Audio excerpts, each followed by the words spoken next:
Hello everybody, so this is part 2 of the ultimate unique hero tier list for the month of May, and in case you haven't seen part 1 of the video, I'll link it up in the card above, so go and watch it if you haven't yet. I'll also link it up in the description, so if you can't find it on the card, it's in the description. So go watch part 1 and then come watch part 2 so that you have a full picture of the overall unique hero tier list for the month of May. And just a revision from the previous format of the tier list, in case you don't know how we rate our heroes, we'll be looking at the arena, the Colosseum, as well as the raid category, and I'll be rating the hero from 1 to 10, with 1 being the worst score and 10 being the best score. So we actually rated the first 13 unique heroes in the previous tier list, and I'll be finishing up with the remaining 13 unique heroes in today's video. This video will be insanely long, in fact even longer, because we have many of the powerhouses of the meta, therefore there are more things to talk about then. And without further ado, let us start today's tier list. And we start with one of the big boys of the meta, and he's none other than Oghma, the Mecha Warrior.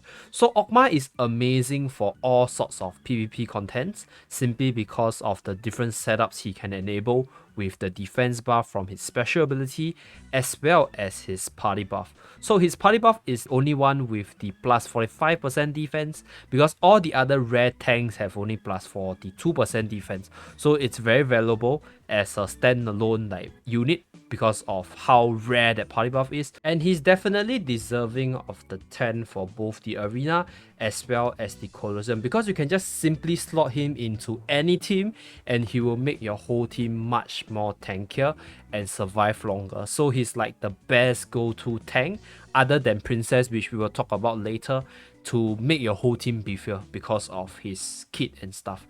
And other than just being able to slot into any team within the Colosseum, many teams are also built around him within the arena. So most range teams will run Oghma because the range unit are very frail. So having Oghma in the team, right, makes your range unit survive longer, so they can become very devastating.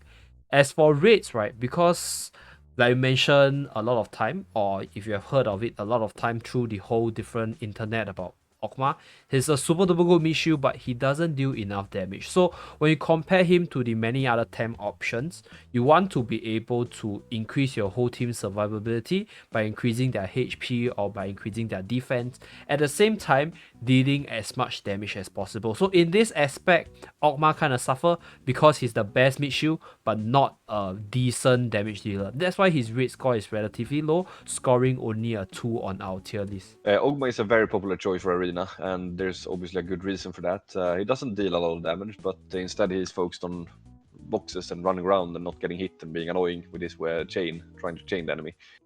His extreme toughness makes him into like a fortress, and that's pretty much where he's shining. So instead of like killing the enemy, he would just bleed them out while having grabbed a few boxes along the way there. And he also, of course, provides the party with his defense party buff and his passive, for that matter, which helps a lot to make your team tanky. For example, it's like Garam's best friend in Arena. Definitely a solid choice for many people, and we've seen that it's always been used in Arena since he came out. As far as Kulu, he's also very, very good there. He's the strongest tank in the game, I mean, so of course you want to have him there to just soak up the enemies' projectiles and, well, hope that he survives more than the enemy tank. And he can be pretty much used in any team setup in Kolo, which we have seen. As for raids, it's a very bad choice. Raids, the whole point of raids is to deal damage, not soak damage, because then obviously you're doing something wrong. And there are a few exceptions to that rule with some bosses that have damage that you kind of can't avoid. There are some enraged bosses that we have seen, and Elphaba was pretty brutal as well. I remember some people actually brought Oghma in there just to survive, and but that's like a very specific situation where if you kind of have an Oghma, which I think you should do, but not for the reason of having a raid, then you may want to look at that option. But it's better to avoid things than standing in it and dealing less damage. Alef is not the most potent of the bunch. It could work as a very good counter actually versus some certain setups, such as the Garam Bianca one, but other than that, he's pretty lackluster. I think he can get a decent job done though if you're a good player with him and don't miss the weapon skill, for example, and things like that, and actually learn how to move with him. But other than that, there are better options. like, of course, it can work in certain situations, but I would not recommend it to be like the first pick to MLB and invest in. There are better options that you will just simply get more out of overall. Kulu is probably not the worst option, but not the best either, and well, he's melee, so there's that. Which brings us to raids, of course, and well, I think he might just be the worst unit for raids among them all. He does deal a little bit of damage, and more than the tanks, but he doesn't really provide much, not even in the Earth team. I mean, his melee and the team is ranged, and yeah, he's not really gonna do much for you there. So I would say a big no for raids for Alef, that's for sure. I think 1 for raid is pretty deserving because honestly speaking, most of the boss's range attack are pretty dodgeable if you know their attack pattern. So you won't really use him in raid for the party buff. And he doesn't do as much damage in the Earth comp. Like there's a perfect Earth comp running around already with the likes of Mayreel, Bari, Rue, as well as Tinia. So he's not gonna have a place there. But for Arena, I think he can act as a wildcard unit. So in the upcoming Masters Arena, I think Alef can be a super duper wildcard unit because nobody will expect Alef. And if people are playing range, you can always pick Alef as a last unit or a wildcard unit just to surprise them and catch them off guard. So he's definitely okay for Arena. Not the best because of how melee-centric Arena is right now. But in the event where your opponent is running a range team, he's definitely going to have a place there. As for Colosseum-wise, is melee unit, right? Even though the buff is quite good for range teams because most Colo teams will have range unit. But overall, it's not justified to use Alef just for the party buff in Colosseum. So that's why he's only a 5 in Colosseum. Now to Miya. So Miya is the best healer in the game without a doubt. However, her attack animation is too slow. So even with her chain skill being activated in 2 skills, it's not that powerful because it doesn't do any damage. And since her chain skill doesn't have any damage component, you won't get so much burst out of Miya. So it's very, very hard to actually turn games around if you're falling behind, if you're using a Miya. Usually you would think, oh, maybe let's run Miya to be a tanky unit and try to out-heal my opponent and chip off their HP. The fact remains that Miya isn't really the tanky unit, so she actually dies very quickly. And if you want to rely on your run and heal strategy, it's very hard because you will get CC'd by your opponent, get bursted down, and you won't really have the chance to actually chip your opponent. However, the case is very different in Colo. So she's super duper annoying, right, when she's paired with FP because FP is tank, FP heals, FP has 3 shield negation. So Miya's ability to heal up your team by a massive amount is really, really powerful. And because her chain skill is universal to down, she can actually easily be slotted into most teams because a lot of powerful arena unit right now, they have this down to something chain skill. So that's a plus for Miya. And at the same time, right, because her party buff is skill attack plus up to 80%, so she can slot into most teams very easily without losing too much damage, like unlike your tanks and stuff. So this means that she's actually going to be viable in Colosseum as long as, you know, the meta is actually suitable for her. And maybe if you get another super duper powerful tank such as Princess, she might actually come back. So that one I wouldn't really discredit her. That's why she's really a 9, right? Because she's very flexible and she's the best healer in the game right now. So in Colo, if you're playing the outlasting your opponent's strategy, she might actually work. But it's just that the current meta don't really suit her, so you don't see her that often. As for guild raids, the debuff removal that she provides with her heal is really, really good against the likes of Alphaba, against some of the bosses such as Viper, right? With the Spirit Bomb, there's this Doom negation. So negating Doom is actually good, but usually you won't go and tank the Doom. So that's one thing that might change in the future. As more and more bosses with debuff get release, right, her usability might actually increase because you want to be able to remove the debuff that the boss is applying to your team so that your team can do more damage or survive longer.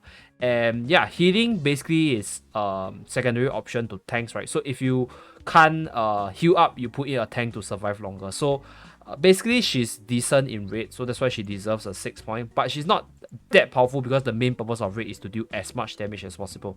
So if let's say the boss don't really have anything that you need Miya for, then she isn't going to be as useful in raid, so that's why she only deserves a 6. While she's an amazing healer, that won't really make up for her lack of damage in arena. She won't be healing that much that she will out-heal anything, and she's just gonna die because she deals too little damage. So I would just say keep her out in the arena. However, for Colo, she's a very solid one. If you want a healer, that's the one to go, unless of course you're doing the basic mono, where Idoliva works as the healer. But other than that, she's a very solid choice if you do want a healer, and I mean, she is the best healer in the game. We're talking just pure healing. As far as raids go, I have been talking about some tanks previously, where you could put a tank in as a last resort. If you do need survivability for a raid, this would be a much better option for you, because not only does she actually deal damage, she also has a pretty neat crit buff from her chain. So she would actually be giving the team something instead of barely anything. And if you do use her, and if possible, try to use her chain first or second, so you get that crit buff for the rest of the chain. That would be a nice tip for her in raids, that is. And let us move on to the next biggest unit of the conversation, as none other than Future Princess. So personally, there's just so many things to talk about Future Princess, and she's simply the best unit overall in terms of arena, Colosseum. Future Princess is a tank. She hits decently hard because her weapon skill got bonus DPS chance, and she has pretty good animation, so she can chase really well as well. She has speed buff, she has a one hit crowd control, and she can equip a shield, so she has more stats to play around with. You can buff up her shield, and as the level cap slowly increases, that shield thing is gonna kick in more, and you'll see her stat like maybe skyrocket a bit. I'm not very sure, because this one depends on the developer, but overall, right, she's just so damn good for PvP, especially the one hit crowd control. So the one hit crowd control is a very big AoE, so it's super duper useful in Colosseum. You can crowd control 2 to 3 units at the same time with just one weapon skill. So you can see everybody, nearly everyone, right, running Princess in Colosseum. And in the arena, because dark meta is a thing right now, like Princess is literally one of your best answer against most of the dark units. Although against the likes of Noxia, you might have to adjust a bit, but Princess can beat most of the dark units comfortably if you have the correct team set up for Princess. So overall, she's just simply amazing for your PvP game mode. However, we rate her decently low in rate simply because of the reason that we have stated many times, that most tanks don't do as much damage. So you don't really want any tanks in the raids unless you are having difficulty surviving. So you want to have a range damage dealer, you want to have melee warriors instead of tanks. So that's why she might be okay for PvP purposes, but for raid at least, she isn't really good. But make no mistake, she's amazing for other PvE contents, because she has all the different things you want built together in one package, especially story mode. Like with Princess, you can easily clear story mode. Future Princess is amazing for arena. Once you learn her, she's extremely deadly, and while it could take some practice to actually land those weapon skills, for example, there's that trick where you kind of want to use a normal attack to get that little dash, and then you use it to get a little bit more reach on it. I mean, once you learn all those things, and she's gonna be like a really solid one, and she can also actually deal a lot of damage if she is paired with Lynn and Beth, for example, giving all that melee damage. And yeah, she's just amazing, really. She is ever countered, of course, by Nari, for example, which are that could be a problem. But all in all, she's a very solid pick for arena. Some people even put the Witch Heart staff on her in a water team, which I've seen. So she does have some versatility, but the norm is just use her own weapon with a shield, of course. And she is also very dependent on weapon skill regen, and she can be like pretty annoying to build, I guess, if you want to get all those things, because getting all the right stats and right places could take a lot of patience and option stones. That's for sure. Just like Karina, she's a very good thing for Colo teams as well, and she's pretty much been meta since she came out for that. I don't see that changing anytime soon, at least. And yeah, very good for Colo as well. Then there's the same problem for raids, of course. With other tanks, she shouldn't really be there. And I think, just like Oghma, her best thing is probably her weapon that could be given to Veronica in a if Veronica is in light setup, for example. Then that weapon could do better. But other than that, I would avoid her. Garam is definitely a solid hero for arena, and he can deal insane amounts of damage, which of course could backfire if you meet an Oghma. But other than that, I think he is very strong for arena. Definitely, especially if you learn to play her, or him rather. You kind of want to learn to tank on it, or not tank, kite. Sorry, yeah, because you don't really want to stand tank a lot of damage with him.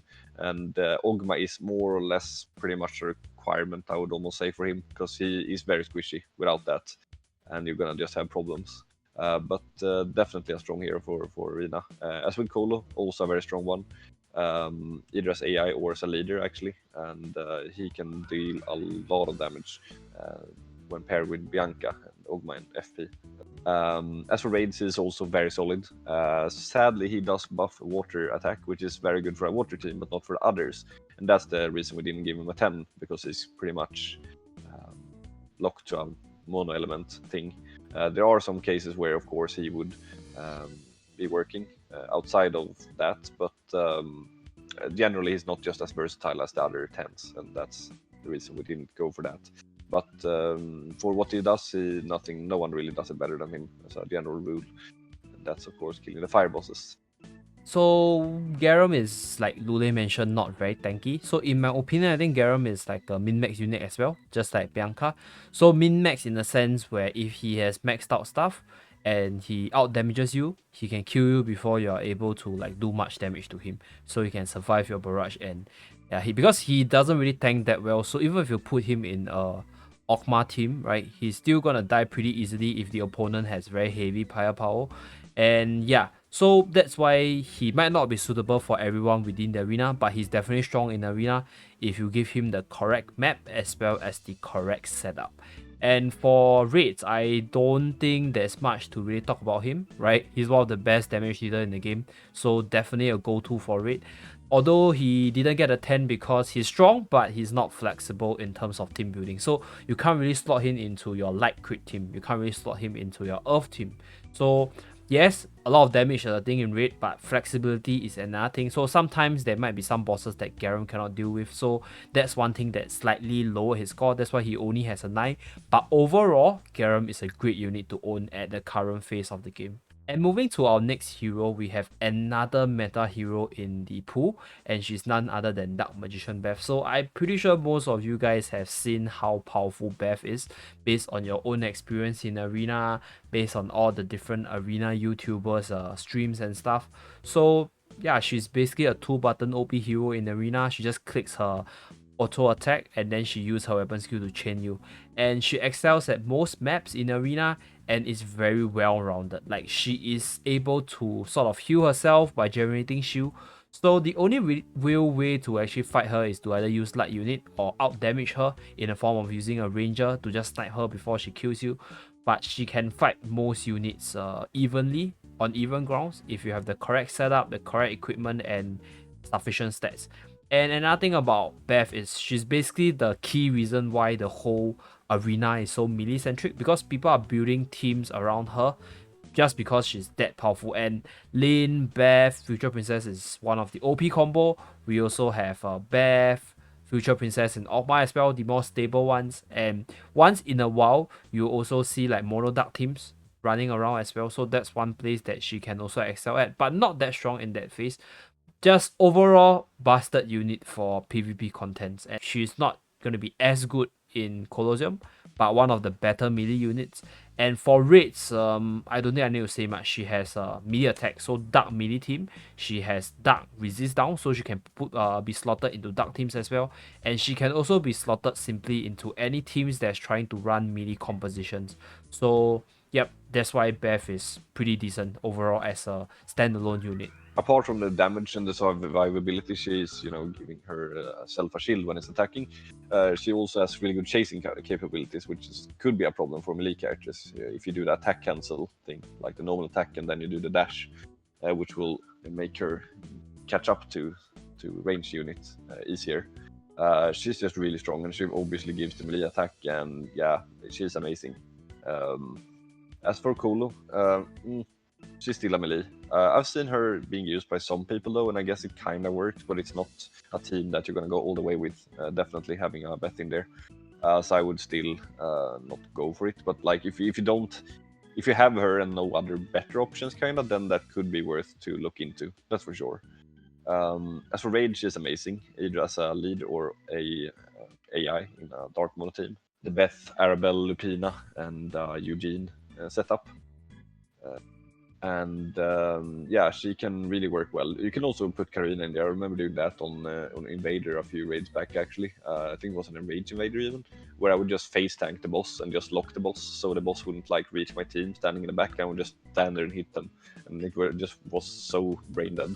It was really nice, and she is also amazing on the fire, the slime actually, for the same reason. She just doesn't care about the damage if the elements are correct, of course.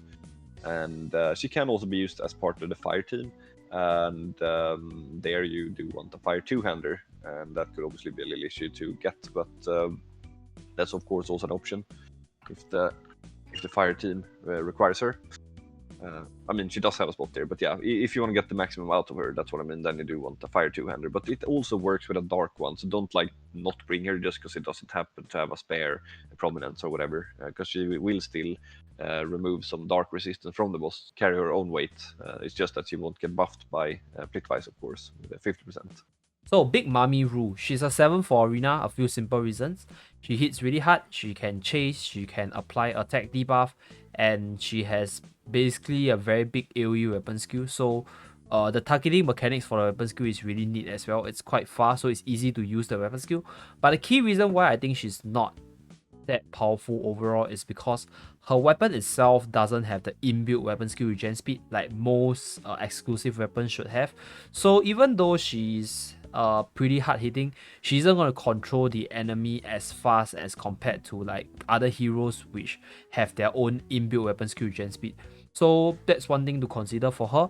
And because her party buff is Earth, so it sort of like limit you to build a team around her, such as the likes of Garam, right? Because both of them are pretty decent damage dealers, but their party buff is limited because you can only build certain units or certain compositions around them, so they don't score the highest in arena, unlike Future Princess or Oghma. Or maybe let's talk about Colosseum first. She's definitely viable there, as many of you guys should have seen the past Earth meta being viable.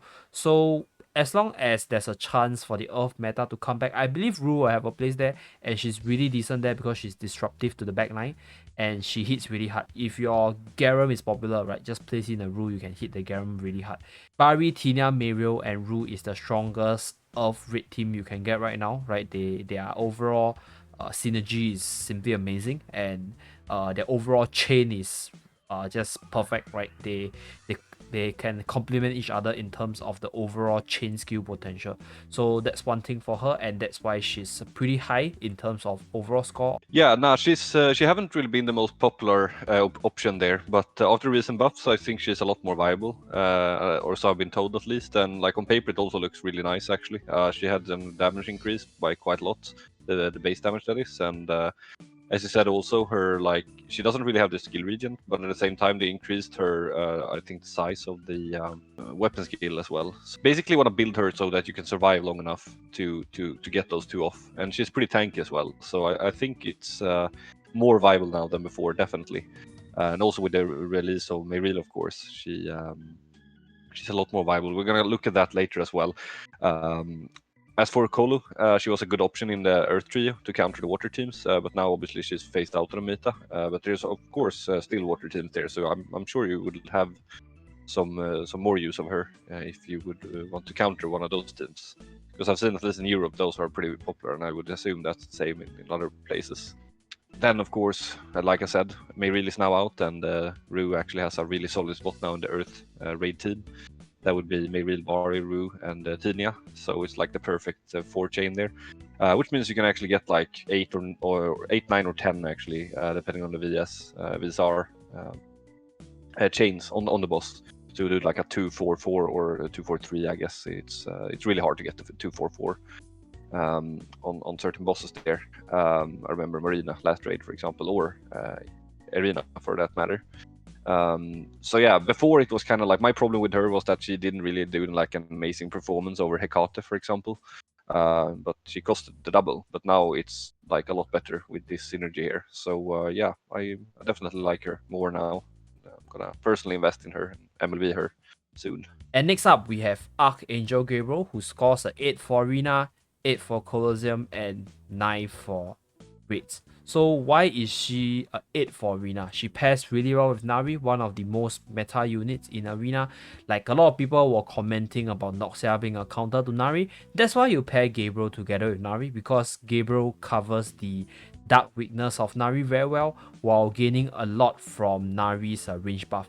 At the same time, one thing people don't realize about Gabriel is that she's a healer, she's a buffer, she deals a lot of damage. So why does she do a lot of damage on her own? Because her special ability allows her to heal the target as well as boost their attack for a fixed period of time. That's why she hits really hard and she's really powerful in the arena if you give her the correct setup as well as the correct map. And overall, the crit hit chance party buff is just a very valuable party buff with many other units, right? So one of the most popular Colo units, or rather Colo team compositions in KR, is the likes of Gabriel, Future Princess, Mark 99 plus 1. So that team is powerful because crit chance buffs your whole team's damage output, and range party buff coming from Mark 99 buffs Gabriel as well as whoever partner you're gonna pair with, most likely a range unit. And Gabriel, other than that, also provide a light resist down on whatever target she's hitting. So she's gonna boost your damage output by a lot. And since I've talked so much about her being able to boost your damage output by a lot, she's gonna be super duper good in raids as well, right? And she can equip with a lot of other bows similar to Tina. So amazing unit in guild raid. And she has a universal chain skill, so universal to bleeding, so you can easily slot her into most teams as well. And that's why she's an amazing unit overall. She can definitely be quite strong if you invest in her and use her in arena, and it's a solid way to deal with Noxia. And might be a little bit on the squishier side, but she can heal herself to make up for that. Very powerful, actually, if played correctly and with the correct gear in arena. I kind of want her myself to build her properly. That is. Maybe one of the problems now that I think of is like the equipment parts, where you kind of want like a mirror for her, and that may be used by someone else, FP for example. So I'm just looking for problems here, but no, really, she's definitely viable, and I actually wish I had ML beat her weapon back when it was time. And as far as raid goes, it's not a bad option at all. She can fit into many comps, and I think she's very popular in Korea now, at least before MK99 came out. Also a nice way to deal with some of the dark units that have taken over. For raids, she's very strong. The reason we give her a 9 is due to also her versatility. Same thing as with Tina, she has bows, and there's a lot of bows for different situations. For example, now, today, I used a basic bow on her in the basic mono team as a stand-in, and it worked really well. So she is really strong, and also a leader for light teams. She's very strong. MK99 may take that spot. I'm not sure yet. I've seen some pretty solid runs with MK99, both as a leader and an AI. But Gabriel definitely delivers, definitely. And then we have Lynn. I would say she's pretty much as strong as Beth, if not stronger, in the given the right situation, and she works very nice with Beth too, and FP. Well, it's probably my favorite setup, hands down. No, it is my favorite setup. It's a lot of fun. Compared to Beth, for example, she is dealing less damage per attack, but they're also faster to make up for that. And she doesn't maybe have the same chasing capabilities as Beth without that attack animation cancel thing. But she has her Fire Breath, of course, which adds injury. There's an initial melee damage there, and then there's some injury ticks following, which can deal a lot of damage. And also her normal attacks will also deal injury ticks, and she can be very deadly if you don't have injury cards. Even if you do have the injury cards, actually, she just has to change her playstyle a little bit, go a little bit more defensive, and rely more on her weapon skill. But I would not say that she's useless, even if the enemy is running injury cards, that's for sure. And if she's being played correctly, she can even beat Marina. Usually what I do is that I kind of just YOLO it and use my weapon skill into the Marina weapon skill, while mine is a little bit faster, and then I will chain before the Marina on the second round. It's a little bit scary, of course, so what you can also do is, of course, to bait the Marina and run away. When it's safe, then you go in and use your weapon skill there. And that brings us to the weapon skill, which can be a problem for this unit, actually. And the problem is that while you can be running with the weapon skill, which you do want to do. The problem is actually doing that without like interrupting it. if you press the weapon skill and then you use your dash, you are going to interrupt your weapon skill, as many people do, I've seen, and that's terrible. So what you want to do is to be sprinting while activating your weapon skill and then keep sprinting. That could, however, be a problem, of course, if you're only playing on a normal phone because of finger placements and stuff. So if you can find a way around that, which could either be by getting like a gaming phone like I have with air triggers, or using a controller, which I'm also doing because I'm actually playing Arena on the emulator, then you maybe won't have that much problems with this. But that's maybe the only problem I can see with Lynn. But other than that, she's an amazing unit and can just dish out so much damage. So there's that. And of course, walls can be that's pretty much her worst enemy, because she's not maybe that good at chasing as some other units. So it's kind of easy to run away from her. Take that ancient ruins map or whatever it was called. It was kind of annoying. Then we have the Kulu, of course. She's a melee, not a good choice. Never tried her myself, but I can't imagine that working very well, so I would keep her out of there, that's for sure. As far as raids go, however, she is a very solid lead for fire teams. The only reason that you wouldn't use her as a leader is, of course, on the Shadow Beast that I might have mentioned earlier, where you don't really want to stand and cast the weapon skill that long, and this one is exactly that. So Akayuki was more fire and forget sort of thing, because the Shadow Beast has a lot of weird, annoying mechanics, right? So, but that's the only exception. Very, very good for a fire team, or even like she could probably fit into another melee team as well, like a dart team, for example. Then you just put Ekisax there, and she could replace Eugene's role there. The results are more or less the same when I tried it, at least. So yeah, very solid for raid. And yeah, basically Lulleh covered most of the stuff that Lynn is really good for. Right, she's so good that injury negation card became a thing within Arena. It's just to make the lineup more like favorable when you match up against Lynn. And she's basically better than Marina in most maps, as her weapon skill is much more mobile compared to Marina. And since one-handed swords are like one of the very common exclusive weapons, so it's very easy to match her up with the different elemental weapons in order to fit into the elemental teams for raid. Having the control initiative within the arena from Future Knights, weapon skill regen speed party buff, means you are most likely to chain your opponent first, and having the control can win you many matches because you are able to unleash your chain skill, you're able to hold your opponent in place in order to do more damage to them.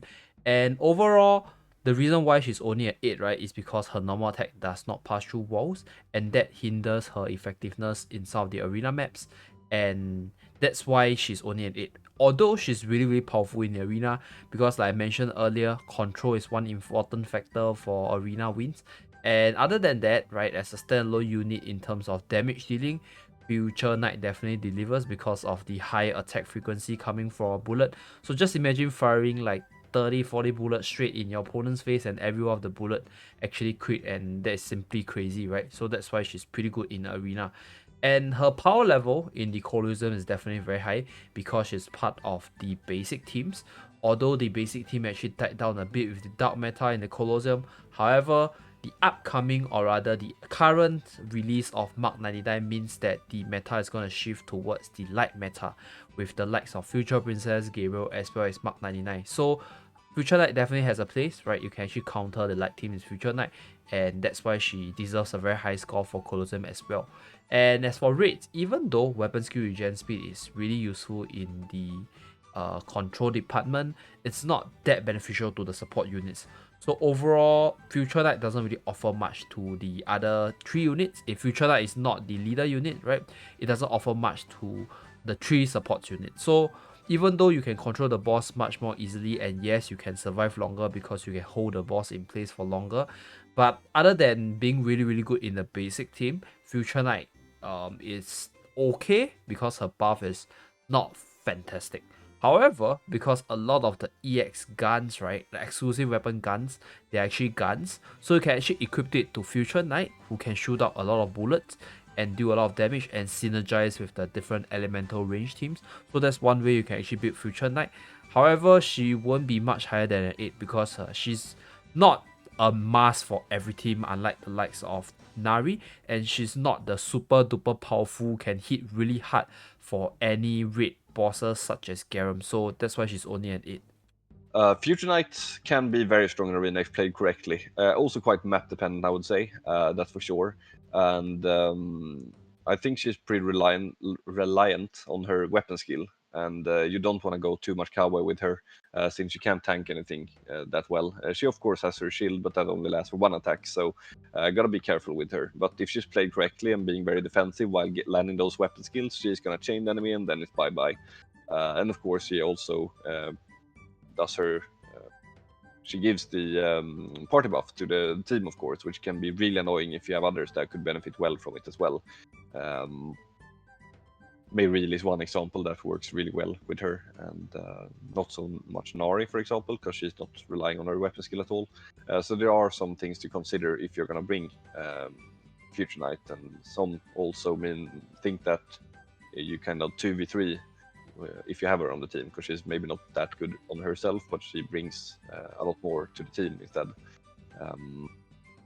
Then, of course, we have the Kulu, and with the introduction of her, she was very popular in there. Now we, of course, have some dark teams roaming, so may not be as viable now, but she still has a very nice team she can be in, that's for sure. Depending on the server, of course, how well they have adapted to the new dark meta, this might still be an option to look at. And then we of course have the raids, and she's a very good leader for that in the basic mono teams. And like I said before, it's not something that a lot of people do have, so that might be worth considering for sure.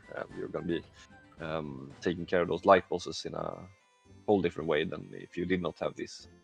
Then of course she has a lot of rifle options. The problem with that is that she is having a basic death thread, so you're kind of losing a little bit out by bringing her to another team. And the VSR alone I don't think is enough. You would rather bring like something that actually deals damage instead to another team. So that's not really something I would recommend. She's to stay in the basic team, and she just does that amazingly well, but not outside of the element.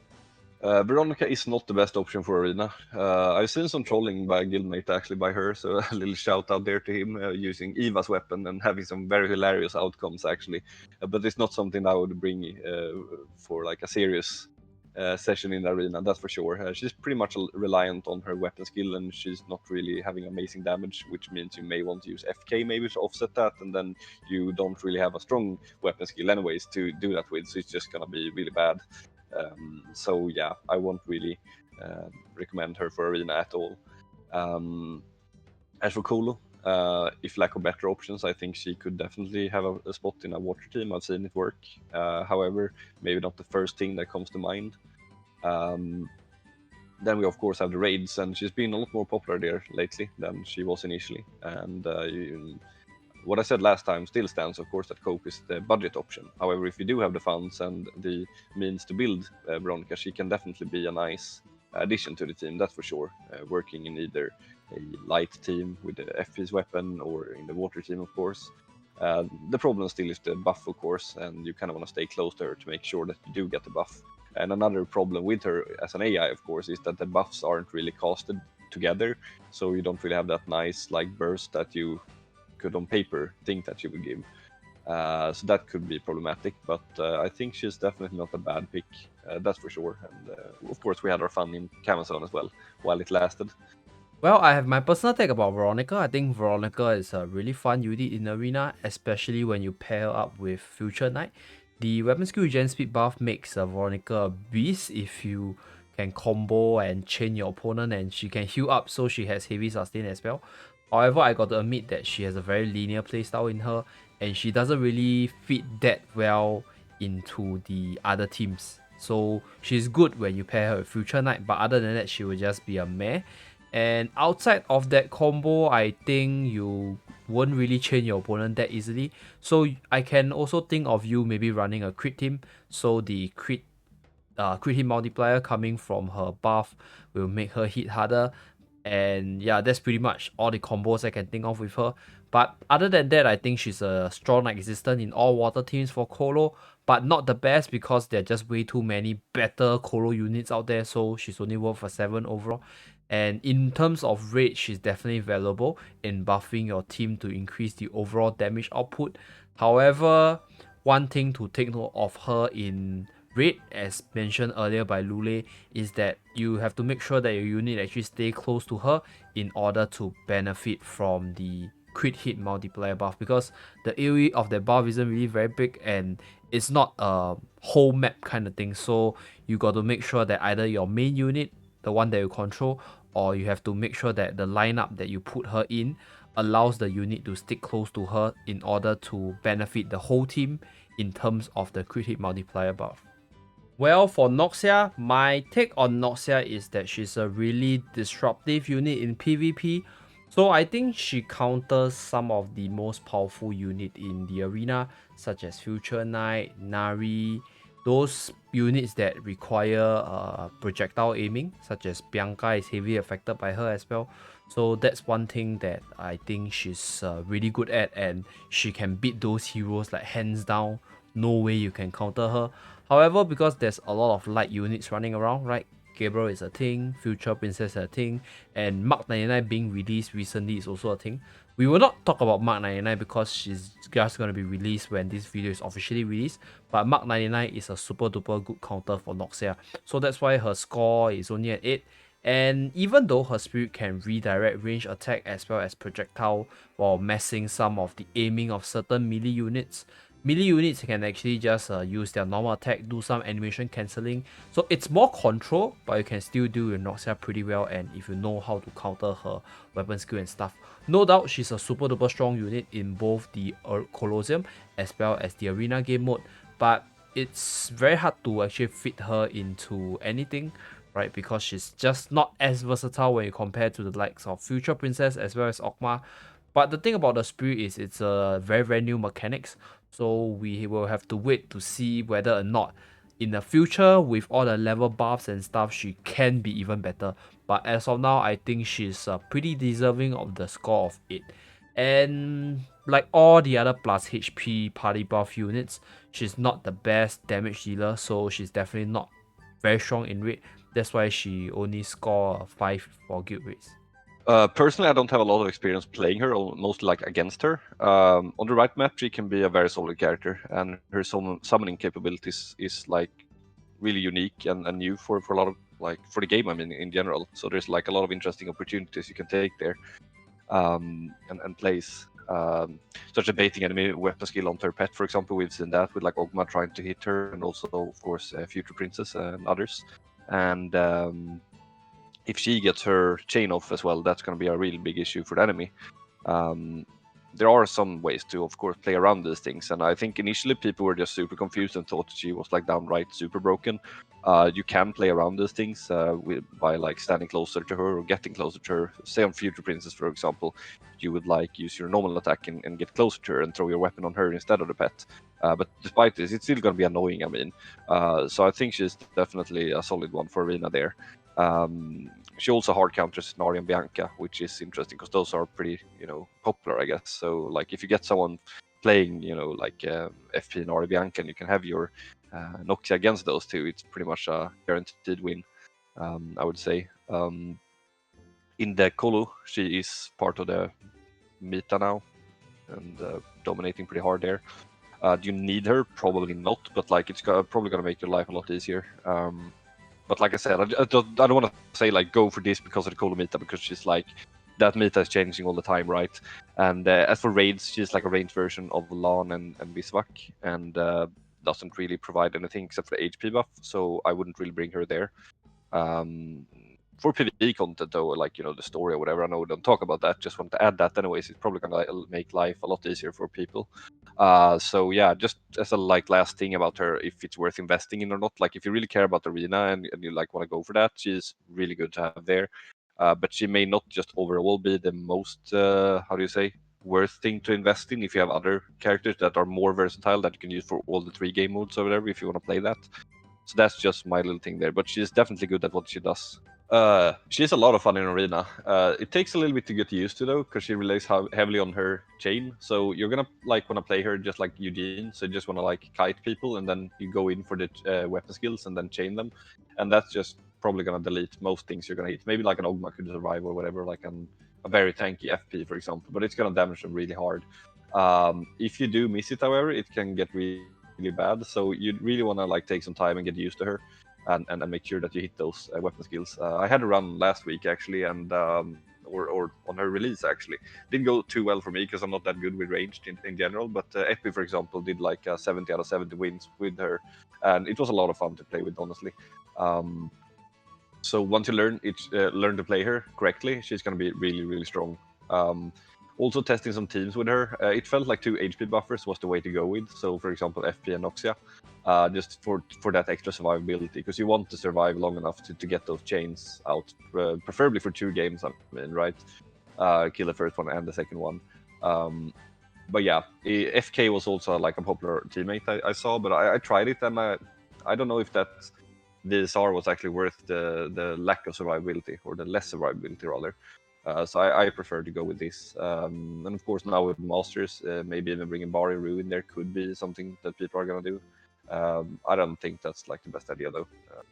But yeah, like we said before, Bar isn't really amazing in Arena, so you kind of lose a little bit having her there, although you're giving that extra damage. But then again, like you're not gonna like trade hits with her, so I don't know if that's really gonna be worth the trade of having Bar in there. Then for Colo, she's a solid pick for an Earth team, definitely. You'd be like leading with Mayreel, having Bari, Oghma, and Rue on the team to counter those, especially the water teams, I believe, and maybe some others as well. I haven't done too much with her though. I've just seen it working for some people, so I don't think she's bad there. That's for sure. Just that she's not really in the meta right now, and there are better teams to go for. For Rage, she's the new lead of the Earth team, as we mentioned before, and she is really, really good there. That consists of herself, Bari, Rue, and Tinia. And I don't really see that's gonna change in a very long time. Like the Earth team now is like perfect. So that's a solid 9 out of 10. The reason we didn't give her a 10, of course, is that she doesn't really have the versatility. She's like stuck in the Earth team, but really does a good job while being there. Unlike, for example, Tinia or Nari, who are a lot more versatile, where you can put them in other teams. Although I think Tinia is mostly going to be in the Earth team now for the future. That's for sure. So Mayreel will be the last unit on the list right now. And to be really honest, I think Mayreel is a superb unit in Arena. She has movement speed buff, she has self-earth resist down, she chain your opponent really easily in 2-weapon skill, and she hits really really hard. So overall, she's an amazing unit with a very universal crit hit chance party buff. And yeah, the standard crit hit range tank team or Mayreel plus 2 tank team works for her because she's simply amazing. However, the reason why she's not a 10 or a 9 is because her special ability consists of you needing to run Bari together with her. So she loses her 30% attack buff and she loses her special ability because you usually won't pair Bari with her in Arena. Number 1, there's a lot of Lynn's and there's an uprising of Visual Effect. And number 2 is Bari isn't really a fantastic unit in Arena anymore. So you can run Bari together with Mayreel in raids or colo, but definitely not Arena. So overall, that lowered her like strength in Arena by a bit. And for colo and raid, basically Earth teams are around, right? As long as Earth teams are around, you have Bari, you have Mayreel to pair with Bari. So that's one thing that will make Mayreel strong there. But one thing I realized after using Mayreel myself in Colo is that she tends to actually position herself in a very awkward position, so she'll die easily by the enemy's focus fire, even if she's the leader unit. So Mayreel by herself isn't very tanky, but she deals a lot of damage. Therefore, if she's caught off guard within Colosseum, she'll die really easily. And lastly, right, I think crit hit chance as a party buff is a simply amazing buff in raid, and combined with the ability of her to resist, or rather down the earth resist of the opponent, I think Mayreel is simply the most amazing unit you can find to fill up your last slot for the earth team. So that's where these perfect, right, unique earth heroes, Bari, Tinia, Rue, and Mayreel, right, they just come together because the chain fits, the different buffs stack up together, and overall just makes the whole earth team super duper powerful. Yep, and with that, we have finished up the 26 unique heroes that we have prepared up until the point of this video. So at the point of the release of the video, I'm pretty sure Mark 99 would have been released. However, we did not prepare for her, so we might do her in other future tier list videos. So more collabs with Lulleh to come in the future. But yeah, if you guys want to, compare the different scores of the different unique units, do compare the final score on screen right now together with the final score on the part 1 to have a general glance on how good the different unique heroes are within the current hero pools. So that's it. Thank you very much for tuning in to this ultimate tier list for the month of May. And I'm so sorry the video is so long, but as I mentioned many times, this is a super informative tier list, so we want to make it as good as possible. And yeah, do give this video a like and share with your guildmates or friends to, check whether or not they agree with this. And do give me a like and subscribe to see more content from my channel, as well as subscribe to Lulleh's channel as well. And I'll see you guys again in my next video. Bye guys.